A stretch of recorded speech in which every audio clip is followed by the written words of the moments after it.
Welcome to the Burst Smoothies section of my graphic design portfolio.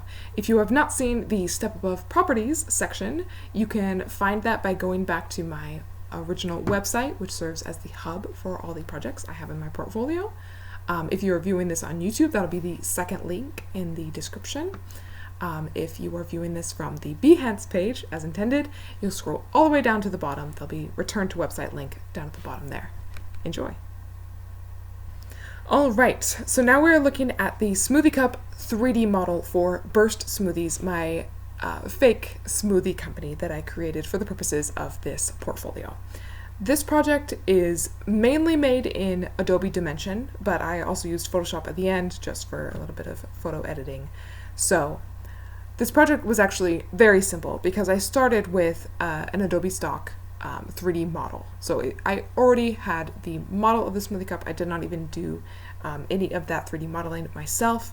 It was simply to create a mock-up of a smoothie cup design with my logo that I did create on top of it. So I licensed that smoothie cup model. I needed to recolor the straw, so that took a little bit of finesse to figure out how to select the straw separate from the lid, separate from the cup itself.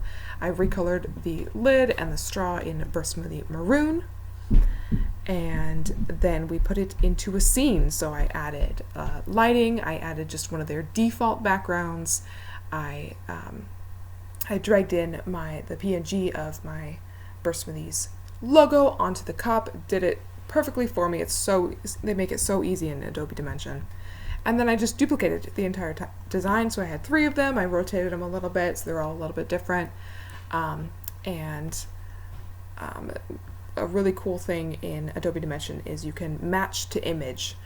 It's literally a button, and you've got this default, or one of the default like tables that they have. That could be a retail space, could be more of a personal space perhaps, but you can just hit match image and it will adjust the 3D model to the 3D space behind it to make it look even that much more realistic.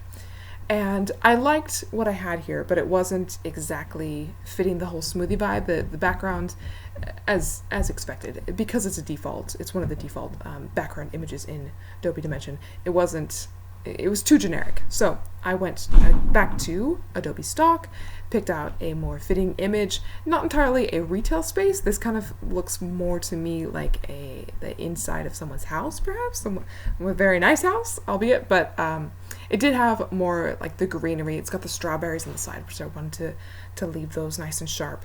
But I did blur the center of this image just using the blur tool and doing a few like oval shapes across the middle, because when I originally put the smoothies on top of this image, the smoothies behind them were coming too clearly through, and then it was throwing off the focus. So I just blurred a little bit of the center of this image, and then it was good to go. I clicked on the match image again, and it adjusted it for me, and we've got these beautiful like drop shadows that are cast across the counter here, and we've got these nice like glass cups with the logos and the maroon straws, and I think it just turned out great.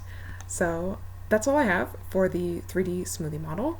If you're continuing in the order as intended, next up we've got the Instagram posts. But we've got links to all the projects in the Burst Smoothies project, so choose whichever one strikes your fancy.